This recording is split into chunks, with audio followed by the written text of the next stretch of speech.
Hello, good day everyone. This video is about a lecture on science and technology in ancient China.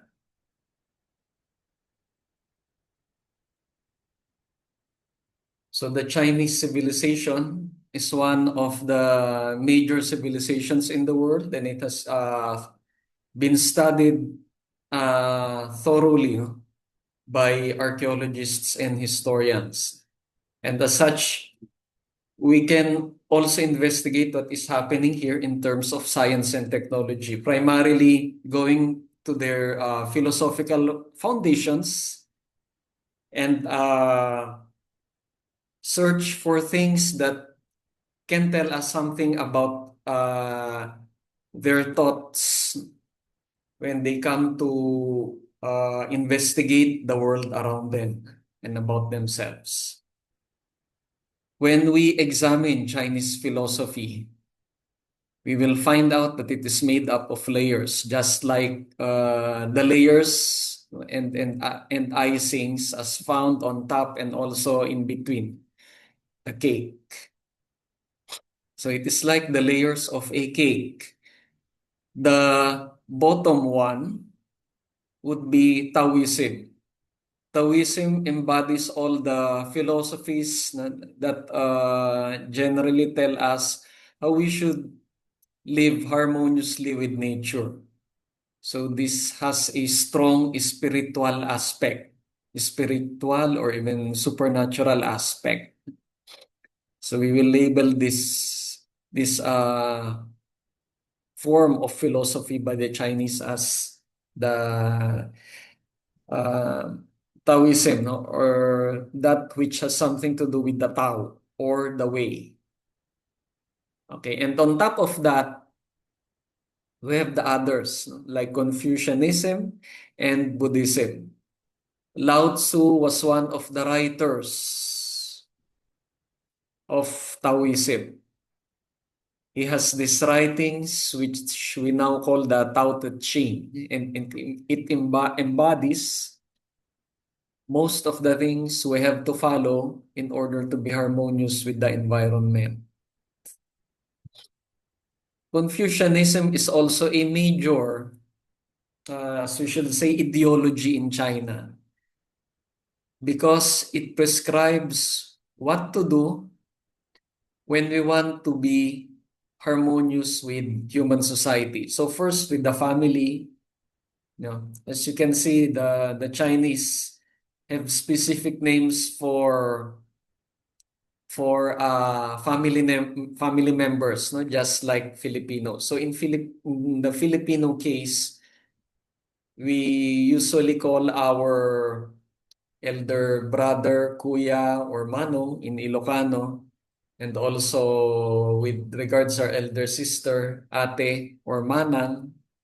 And then in Ilocano, we also call our younger siblings ading. Okay. Maybe our grandparents we call apong and so on. But for aunties and uncles, we usually just call them auntie or uncle or tia and tia, tio and tia, ganyan. No? But in the Chinese context, they have different names for the uncles and aunties in the father side and also the uncles and aunties in the mother side. And everything, no? The firstborn or the oldest kuya and then the second kuya and so on up to the bunso. They have that in Chinese culture. So this is to illustrate what Confucianism has prescribed. The concept, for example, of filial piety, reverence for our elders, especially our parents, our grandparents, and our ancestors, come from the writings of Confucius. But it is not only limited to the family, the world of the family, but also to the outer society. So, for example, your community, the nation state, your leader or your king or your emperor at that time. It it reflects what Confucianism says. Also, heaven is included here. Now, in Chinese philosophy, they do not,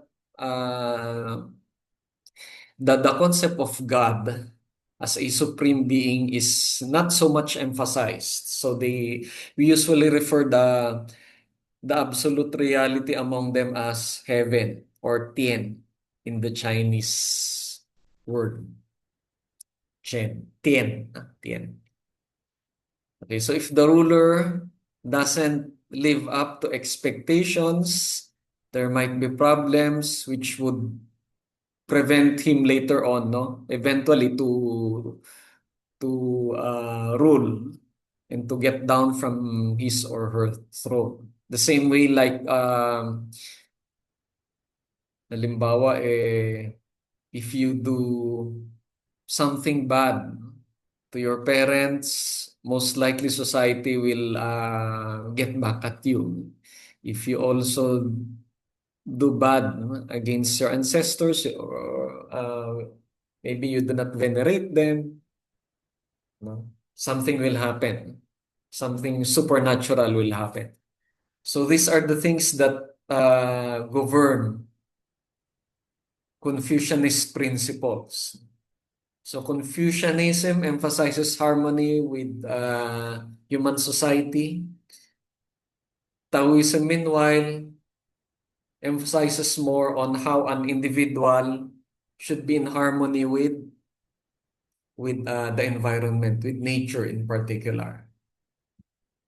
Okay. On top of this, we have Buddhism. Now, Buddhism is a latecomer in China.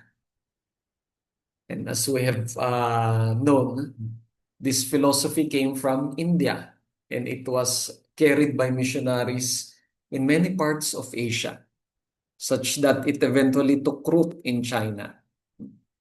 But during its earlier phases, it was regarded critically by the Chinese leaders, for example, the emperor. And the leaders were doing measures in order to curtail its advancement because it challenges the existing social order. For example, it challenges the teachings of Confucius that you should be in a hierarchy. Buddhism is not like that. It is similar to Christianity because it emphasizes more on equality and questioning. No?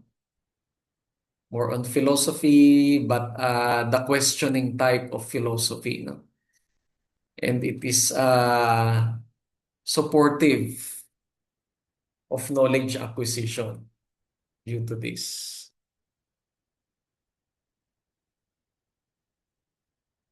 Okay, so when you nowadays when you talk about religion in China, for example, you will ask our some of our Filipino Chinese, our Chinoy, about what their religion is. Sometimes they will uh, tell that they are Buddhist, but when you look at their house temple or clan temple in Binondo, for example, or in other parts of Manila, you will see that their family temple or clan temple will be composed of deities, no? Yung mga imahen ng gods and goddesses that will be from the indigenous religion, no? From Taoism halimbawa or some other animistic elements. And then it can include the sages of China and also Buddha and also the Virgin Mary in the form of Guan Yin. No? Yun yung version nila ng Virgin Mary. But sometimes they also place mismo si Virgin Mary at si Jesus dun sa kanilang altar, kanilang clan altar. So in effect, scholars would label this as a Chinese religion instead of just pure Buddhism or Taoism. So it is more politically correct perhaps to call this one as Chinese religion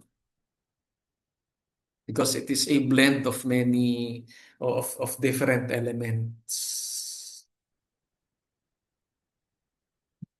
Okay, so before the rise of the first empire in China, we can see several philosophical schools. So the thing that we are calling Taoism nowadays, maybe it is composed of several philosophical schools, sometimes incompatible with each other, sometimes in conflict with each other because of the many thinkers during those times.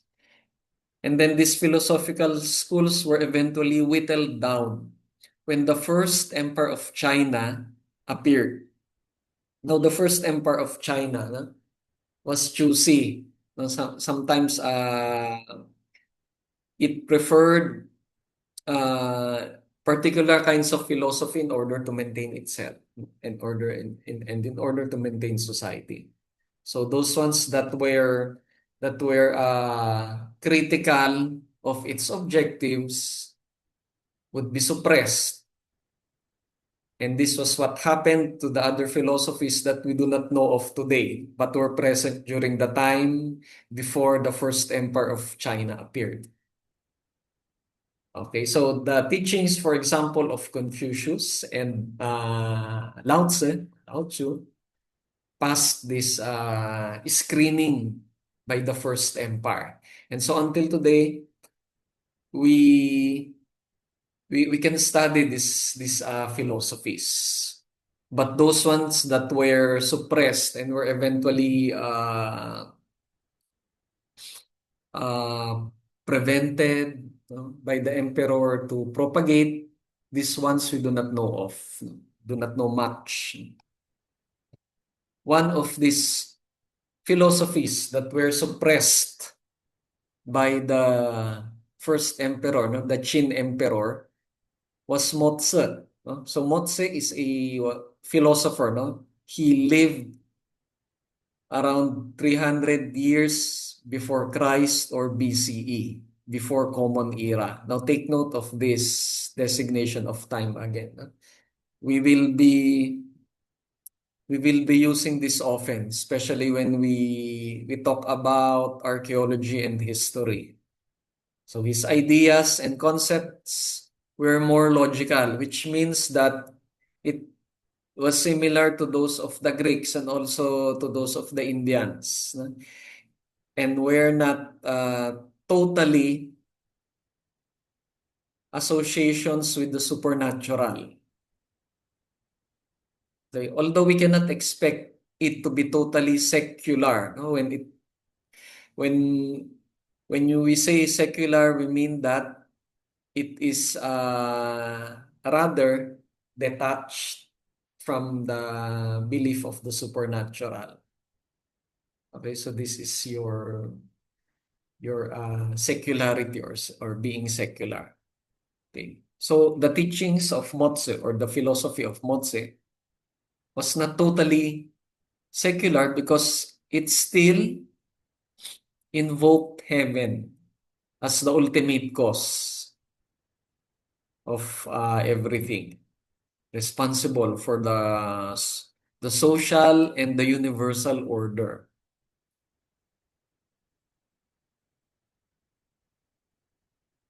Okay, I think you know of the Great Wall of China. Most of you know about the Great Wall.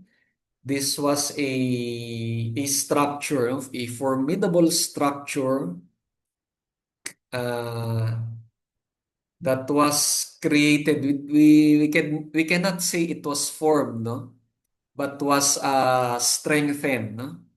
It was strengthened by the first empire of China, which is the Qin Empire.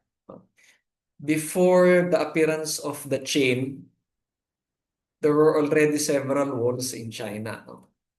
Although separate, no, they were not really joined together to form this one big, strong, continuous wall that the Qin has built. Okay, and this was strengthened. No? The Great Wall was was made into one very long wall at the end of the 3rd century BCE, or 300 years at the end, 300 years before the Common Era. Okay, by linking previous walls. Okay, why do they want to build walls in the first place? No? Even before the Chinese were building walls. Why?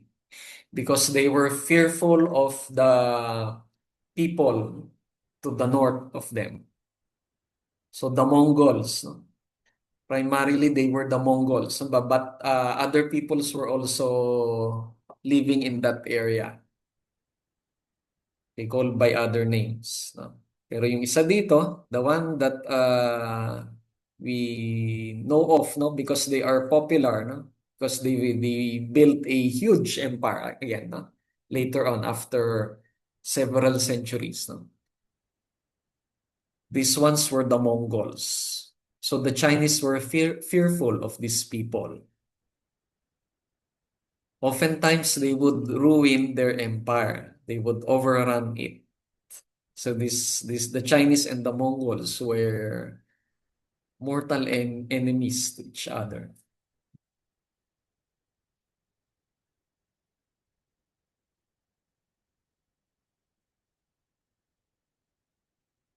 Okay, the Qin Empire was a short-lived one, just like Alexander the Great's empire, if you will recall. I have been mentioning that the empire of Alexander the Great did not last even half a century.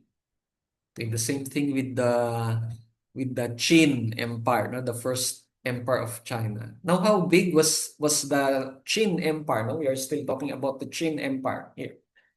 The Qin Empire encompassed a great uh, part of the Asian continent, from today's northern China up to the area around Hong Kong. So this is a big one. If you were to superimpose this area on the Philippines, it would be roughly from the Batanes to Indonesia.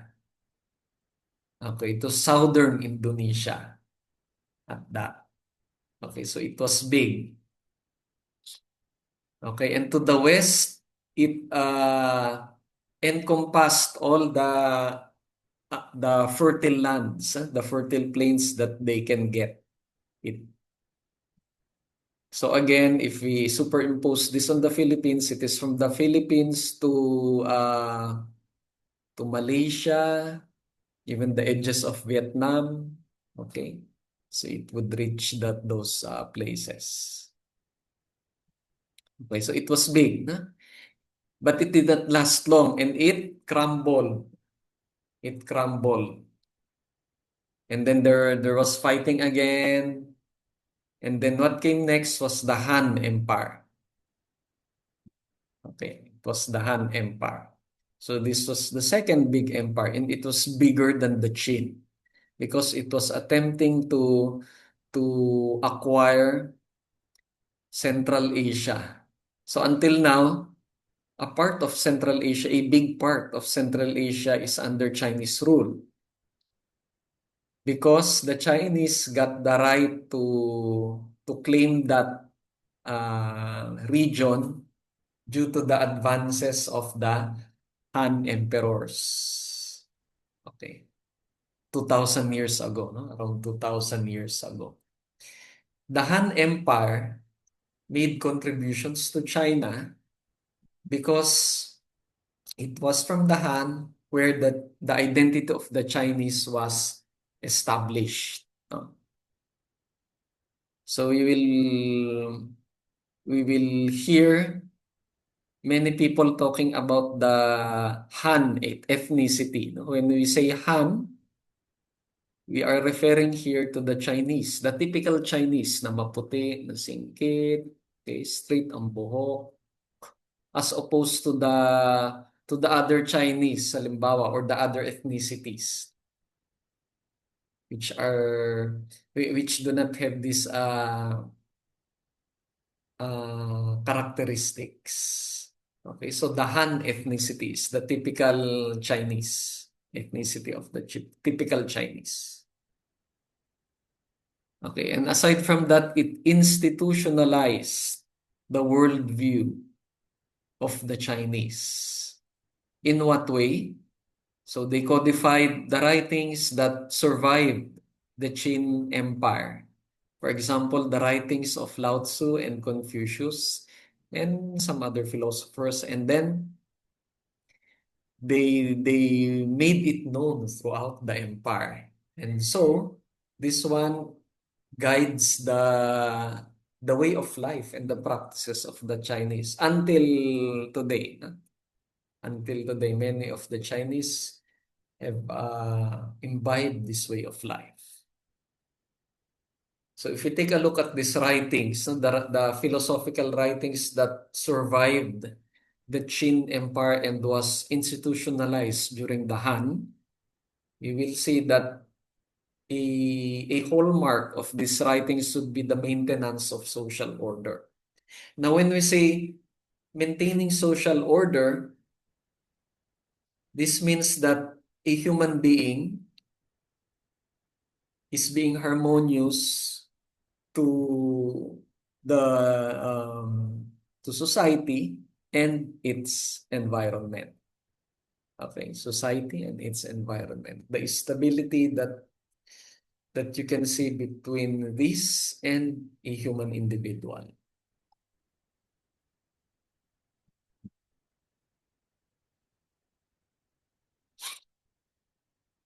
So from a historian, I adopted a quote, no, for this lecture so that we can grasp, no,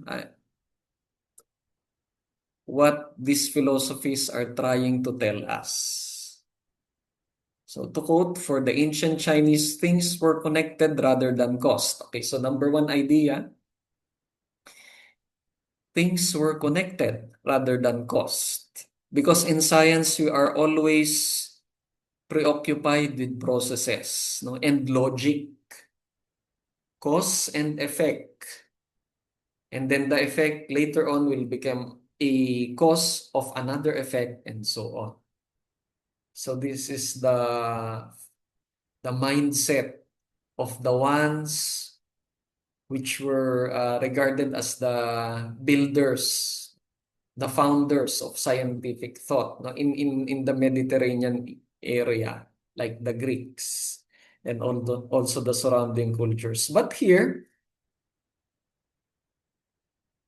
the the writings, no, would tell us that, teka, this is not always cause and effect or logic. We can also ascribe a different kind of relationship, no, between things. No? They are connected, but not necessarily through cause and effect. They can connected through cause and effect, but it is not limited only to this. Okay? So that would be one emphasis, no, on Chinese philosophy. So the universe is a vast organism with now one component, now another, taking the lead at any one time, with all the parts cooperating in a mutual service, which is perfect freedom. So here we can visualize, no, that it doesn't have to be first cause and effect. It doesn't have to be the aspect, no, or the elements doesn't have to be there and always seen. Sometimes one element would be in dominance, another time a different element would be in dominance, and so on. So they just live along with each other in dynamic association. So how, no? What are these kinds of associations? So maybe you would be asking. So these kinds of association maybe we can appreciate it more by looking into four concepts in Chinese philosophy. So the first one would be the Tao or the way, no? Paraan. Daan or paraan. Pero siguro mas mabuting termino yung paraan. And then the Qi. The Qi is the energy principle. And then the principles of yin and yang. And then Wu Xing. Wu Xing is the five elements. So one by one, we will examine each. First would be the Tao. This would be the way, paraan, or daan. Daan or a way or a road to achieve something. And this something is harmony. If you take a look at the Taoist way, dun muna sa B. This means the desired end to be accomplished through an individual living in harmony with nature. Okay, with nature. When we talk about the Confucianist way, with human society naman. Okay? So Confucianist with human society, no? Emphasis on human society. And then Taoist, more of an emphasis in the harmony with nature. Okay. So this is to simplify things in order for you to understand these concepts. The cosmic order cannot be grasped by intellect alone. Just like what we have been saying, it cannot be grasped only by logic, okay, by cause and effect. We need other things like intuition.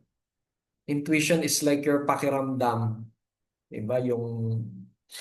That is your hunch, yun yan. Pakiramdam. Contemplation and imagination. So other things that can be possible, no?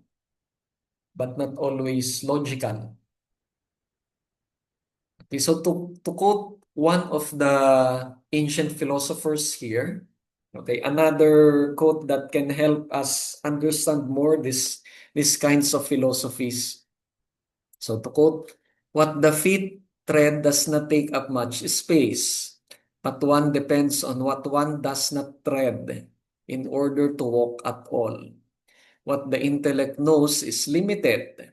One must depend on what it does not know in order to achieve illumination. Okay, so what the intellect knows is limited. Again, when we take a look at other philosophies, no? Like for example, the Indian philosophy, do you notice that intellect only comes as one aspect of the mind? The mind can do other things, no, aside from intellectually conceptualizing or analyzing things. Okay, unlike in Western philosophy, minsan we get this feeling that it is the intellect that predominates in the mind, but not so much in this side of the world. No, in other philosophies, the intellect is only one part of it. It is important to use it, yes, no, but it is not the only thing that the mind can do. Okay?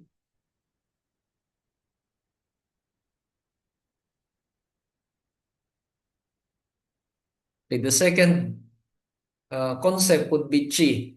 This could translate as energy or life force. When we take a look at the character for chi, it is also the character for air, no? The Chinese character for air. Okay, so parehong Chinese character ang gamit, no? To denote chi and air. No?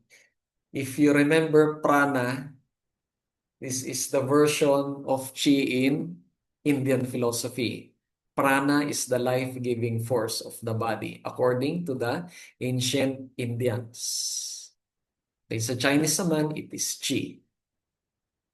Now, chi can come from our parents. We can lose our congenital chi, the one that was given to us by our parents as we grow older. If we practice unhealthy habits, especially. There are many kinds of chi, no? So that is one kind of chi. We also have defensive chi, the one that protects us from infections, for example. And then there are other kinds like the chi that gives our body energy every day. So how do you replenish this chi? The Chinese doctors would advise us to practice particular exercises like Tai Chi or Qigong. But Qigong, when we take a look at the word, means working on the Qi. So the Qi part there, no? Qigong is Qigong, the spelling of Qigong. So Qi is the Qi, yung sinasabi natin dito. And then Kong means work. Okay? Qi work. Working on the Qi. So you have to do these kinds of exercises. If you go to Luneta during early mornings, so in Manila, you will see that there are seniors sometimes. So senior citizens practicing as a group these slow movements. These are examples of exercises in Qigong and also in Tai Chi. Okay. The next would be the principles of yin and yang.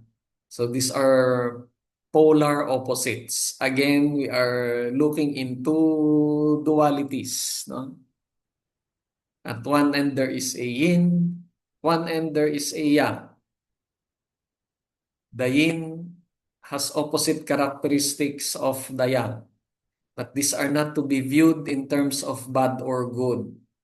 Na porket, for example, yin ay masama na and then yang mabuti. No? Yang is the powerful, it is the positive, maybe, right? And then the yin is the passive, the weak, the slow, and therefore it is negative. No, it is not like that.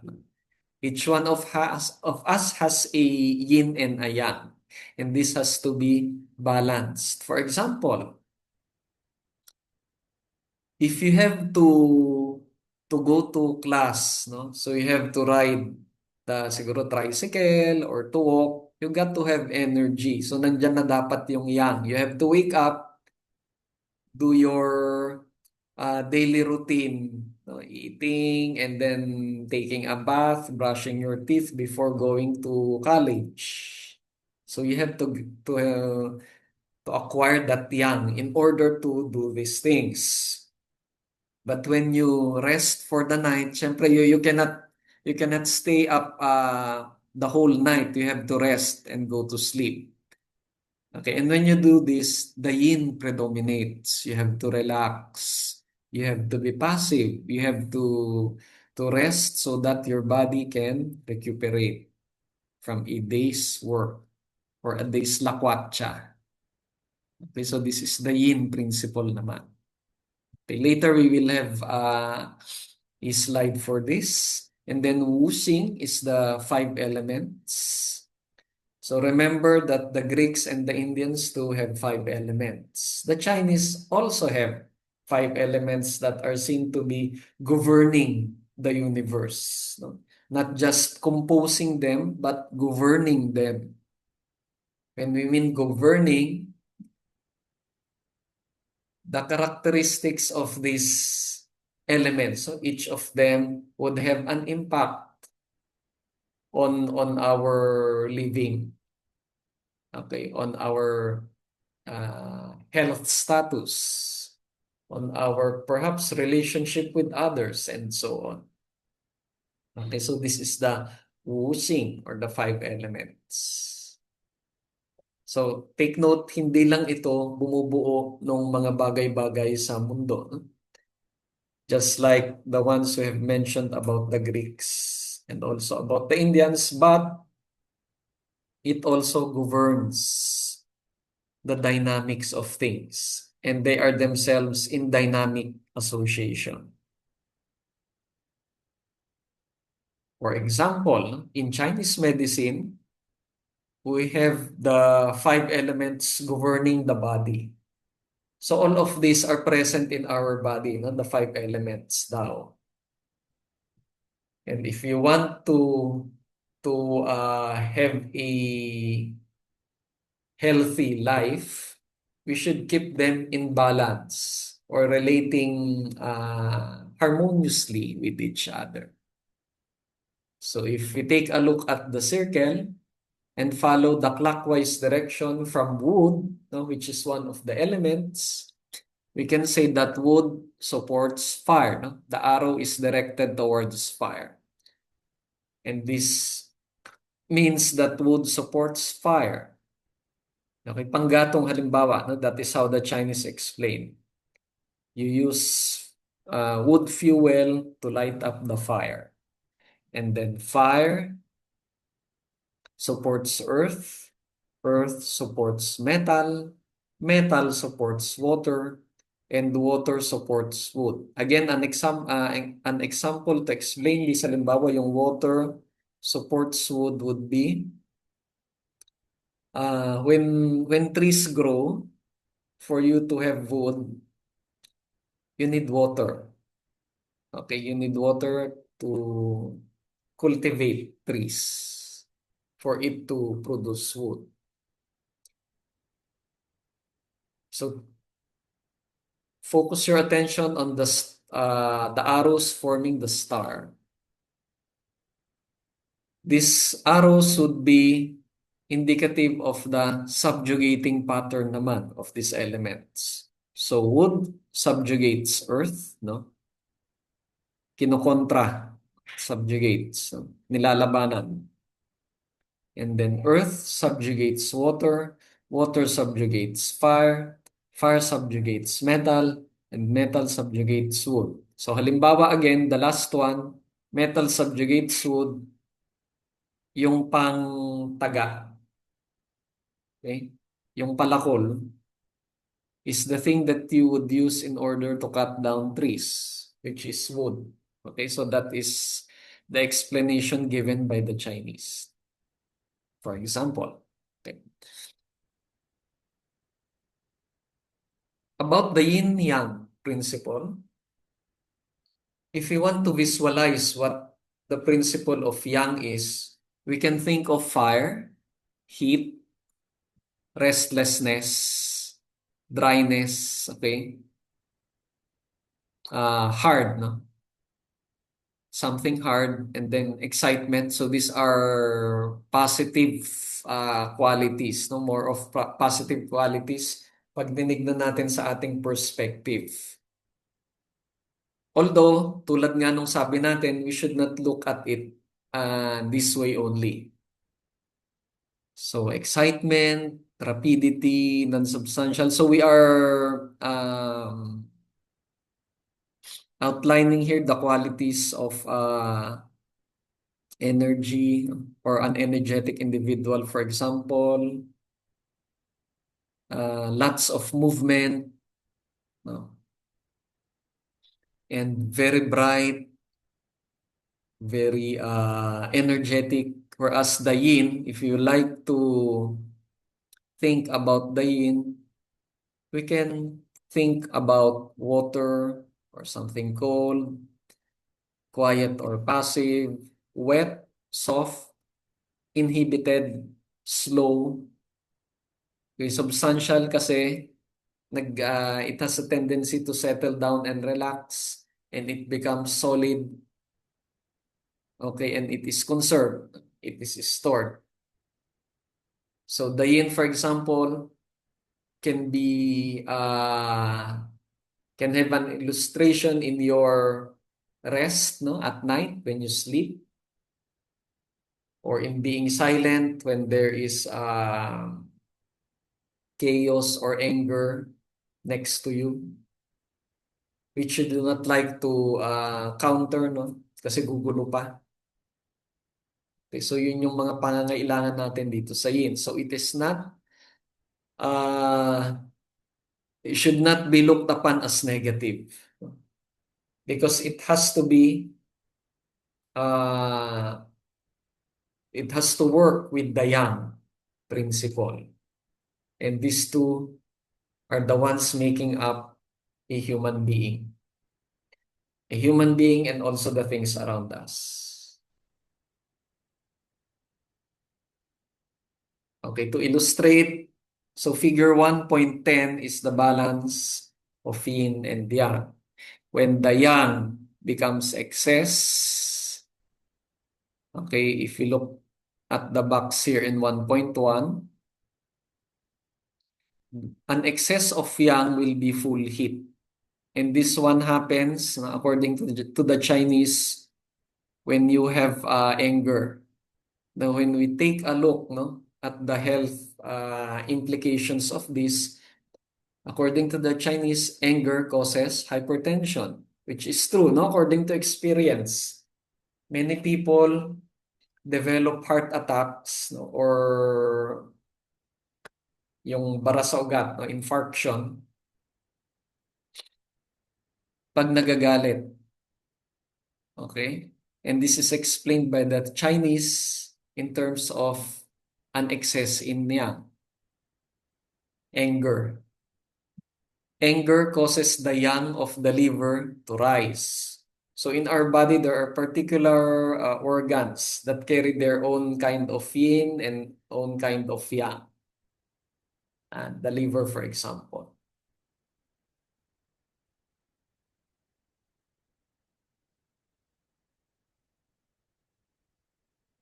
Okay. So learning in China is not necessarily limited to the ones uh, seen in its ancient philosophies like the Tao or even Confucianism. As time passes, people in China also notice that there are patterns in the surroundings. And these patterns they have used to their advantage, especially to the objectives that they have to meet in terms of, for example, increasing their harvest or protecting themselves from calamities or maybe winning a war, okay, against an enemy kingdom. Okay, so there is an interplay between knowledge from the writings, no, the ancient writings, and also the investigations, so their own investigations that they have developed as time progressed. For example, they have noticed cyclical events going on. Of course, those living in the sea have noticed the tides, and they have correlated this with the movement of the moon, diba? Also, the timing of the floods. They have noticed that when the weather becomes warmer, no, after the winter season, the river slowly becomes big until it floods the whole area. Okay, so this goes in a cycle, no? Yeah, an annual cycle. So they cannot help but make guesses and then make predictions from models that they have made.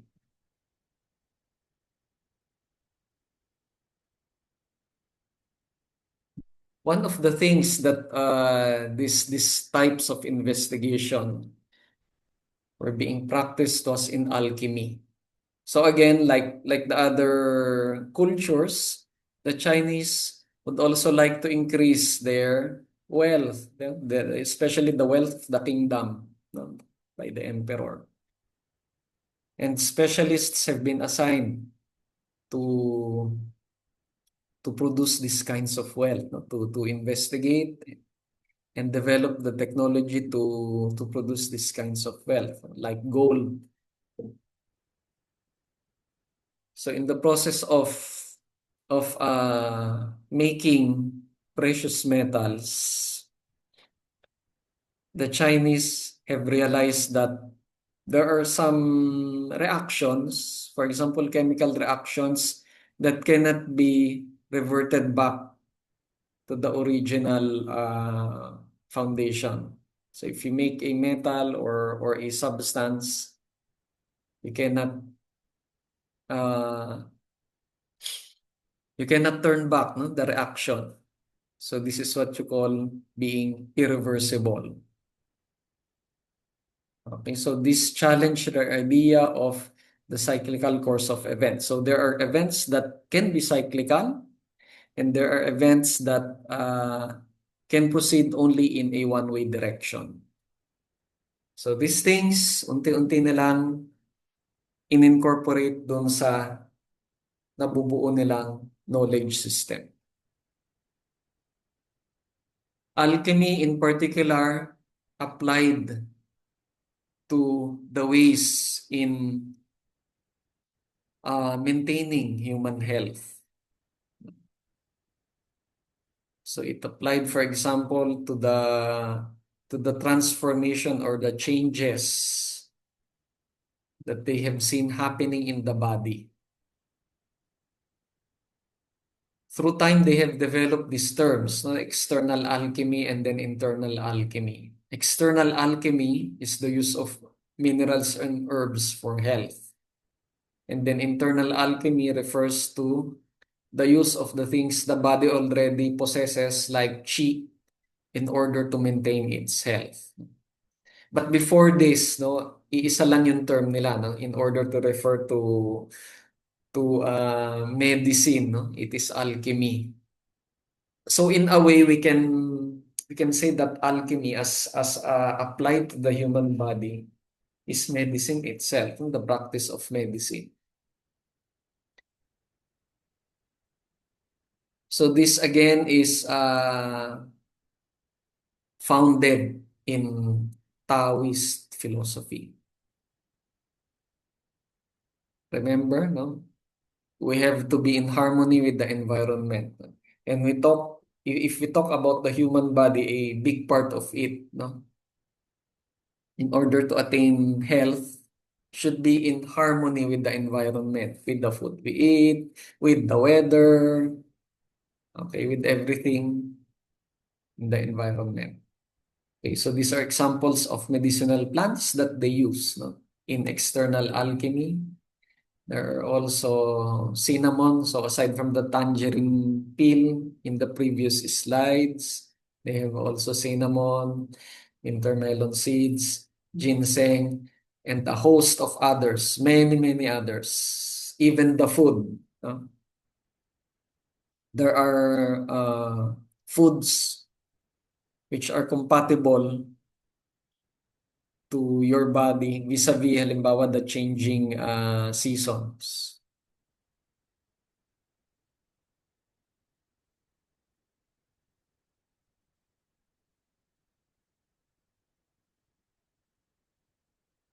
Okay, lastly, we have this important technology which I would like to include here, the technology of porcelain. Because porcelain was developed in China and it was nowhere else to be found in the world at that time. But it developed rather late, no? Just centuries after the birth of Christ. After na, no? So it is CE in the Common Era. So porcelain is vitrified. When we say vitrified, it has the substance that make it has been blended into a homogeneous entity in an equal homogeneous entity, uniform, no? Homogeneous entity, unlike earthenware. Compare the cross-section of porcelain with that of earthenware. Halimbawa, pag may nabasag na palayok and you take a look at the cross-section, a piece of the palayok, no? You will see maybe differences in color. There are pieces, for example, that is not uniform in color. No? Merong itim, merong white, merong red. And also, you can sometimes see the inclusions like bits of sand or other things. Unlike in porcelain, when you take a look at the cross-section, it is just uniformly white. Okay, so this is what we mean by vitrified. And then porosity is the same as stoneware. Ang stoneware and porcelainware ay halos pareho ng pagkakagawa. The only difference is in porcelain, it is made of kaolin clay, which is finer than the ones being used often in stoneware. Okay, so porcelain is a little bit more refined than stoneware in general. No? In general, we are not talking again of absolutes here.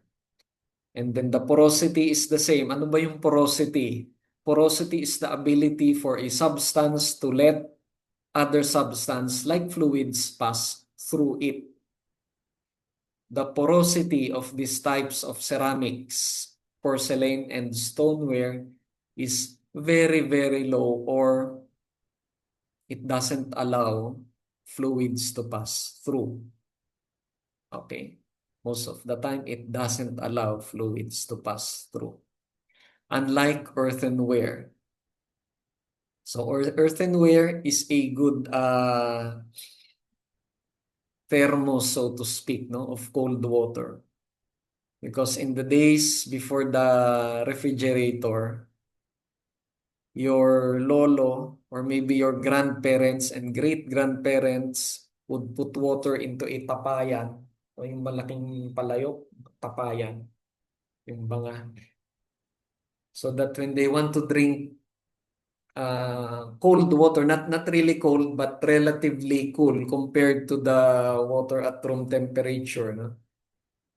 And they want to drink that, they will just turn on the tap that they have placed at the bottom of the banga and get it will dispense water. Okay. Why? Because the porosity of earthenware is higher than that of porcelain. Okay? And it lets water to its substance.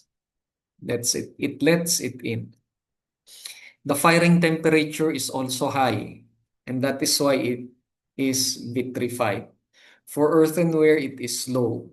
Perhaps 500 degrees Celsius would be very high for earthenware.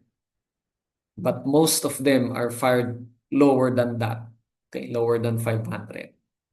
Porcelain is usually glazed. Glazing is the coating the coating at the surface that gives it a smooth appearance. And then it's made from kaolin clay and other types of rock that they blend in like quartz and feldspar.